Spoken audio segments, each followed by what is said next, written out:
Hello everyone, प्रभात exam के YouTube channel में आपका स्वागत है। आज हम इस वीडियो में बात करेंगे कि यूपीएससी आईएएस के लिए उत्तर कैसे लिखें। इस वीडियो में हम आपको ये बताएंगे कि सिविल सेवा मुख्य परीक्षा में उत्तर लेखन का क्या महत्व है, एक सटीक उत्तर कैसे लिखा जाए जिसमें हम परीक्षा में अधिक से अधिक अंक प्राप्त कर सके।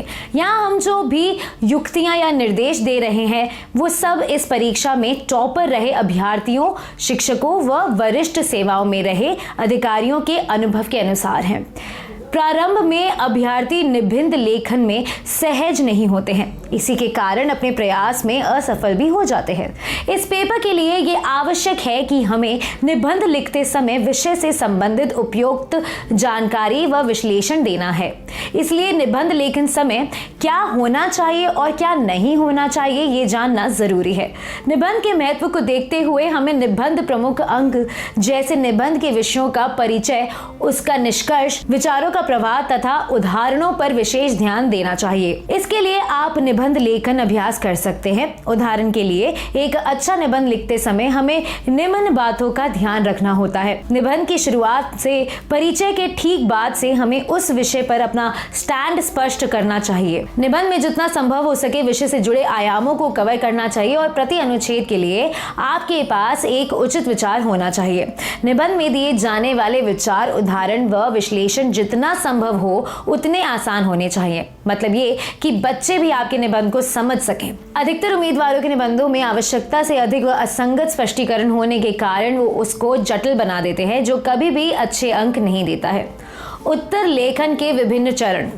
कुशलता से व निर्धारित समय पर निबंध लिखने के लिए निबंधों से उन विषयों का चयन करें जो आपके लिए सबसे अधिक अनुकूल व सुरक्षित है। इस आधार पर निबंध का चयन ना करें कि किस विषय पर कम या किस विषय के लिए अधिक लिखने की आवश्यकता होगी।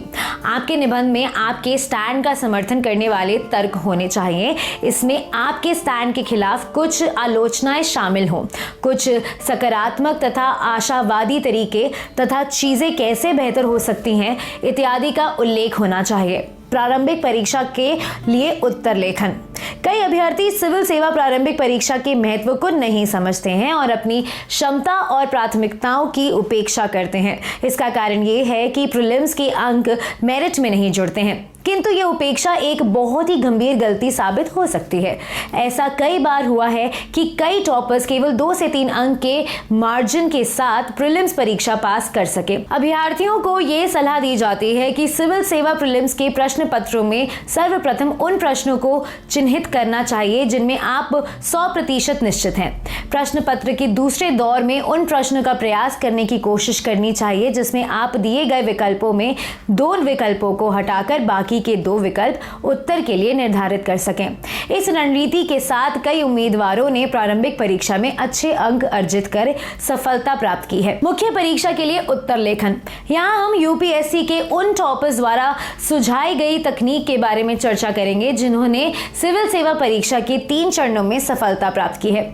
इस प्रकार के अनुभव के प्रयोग से आप ये जानेंगे कि सिविल सेवा परीक्षा में प्रभावशाली और सुव्यवस्थित उत्तर कैसे लिखें जिससे आप उच्च कोटि के अंक प्राप्त कर सकेंगे। अभ्यर्थियों को उत्तर लिखने के दृष्टिकोण में किए जाने वाले कुछ बदलाव व अंकदायी सुझाव यहाँ दिए जा रहे हैं। हमें आशा है कि इसने आपको आंसर राइटिंग में मदद मिलेगी। बिंदुओं व पैराग्राफ में लिखें। प्रश्न में पूछे गए विषयों से मुख्य शब्द लें और उसे परिचय भाग के अंतर्गत समझाएं। शीर्षक व भूमिका।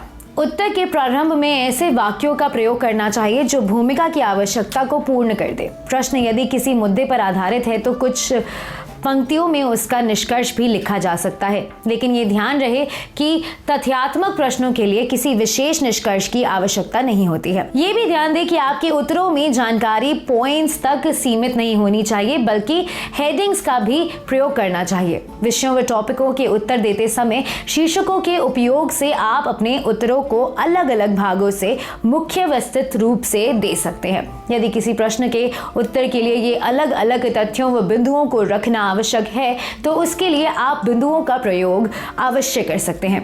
शीर्षकों, उपशीर्षकों, महत्वपूर्ण बिंदुओं व व्यक्तिगत विश्लेषण पर आधारित उत्तर आपको इस परीक्षा में अच्छे अंक प्राप्त करने में मदद करेंगे। रेखा चित्रों का प्रयोग। आरेख या चित्र प्रश्नों के उत्तर के लिए आरेखों का बहुत महत्व होता है। जैसे कि भूगोल या अंतर्राष्ट्रीय संबंधों के लिए भारत और विश्व में मानचित्र इत्यादि। इसके अलावा एनसीईआरटी किताबों से ज्योग्राफी के लिए चित्र तैयार किए जाने का अभ्यास करें। भूगोल के पेपर 1 में कई प्रकार के भौगोलिक विषयों पर प्रश्न आते हैं और आरेख इत्यादि के माध्यम से आप एक अच्छा उत्तर बना सकते हैं। प्रवाह तालिका या फिर फ्लो चार्ट। मुख्य परीक्षा सामान्य अध्ययन पेपर 3 के लिए फ्लो चार्ट इत्यादि का उपयोग किया जाता है। यदि आप फ्लो चार्ट के साथ साइड हेडिंग को भी सम्मिलित कर रहे हैं तो सामान्य अध्ययन पेपर 1 में सामाजिक मुद्दों से जुड़े उत्तरों के लिए आप अच्छे अंक प्राप्त कर सकते हैं। परीक्षा में पूछे गए प्रश्नों में विभिन्न विषय वस्तुओं के बीच के संबंधों एवं वर्गीकरण इत्यादि के उल्लेख की आवश्यकता होने पर रेखा चित्र आदि का प्रयोग उपयोगी रहेगा। अभ्यर्थियों के लिए अति आवश्यक है कि प्रश्नों में पूछे जाने वाले मुद्दों व विषयों को उत्तर देते समय विषय के ज्ञान की गहराई से अधिक उसके विश्लेषण तथा जितना संभव हो उतना उससे जुड़े आयामों को कवर करने का प्रयास करें। वह ध्यान रखें कि यूपीएससी बोर्ड आपके दिए गए उत्तरों में पूछे गए टॉपिक से जुड़े आयामों को जानने और उन्हें समझने में दिलचस्पी रखता है।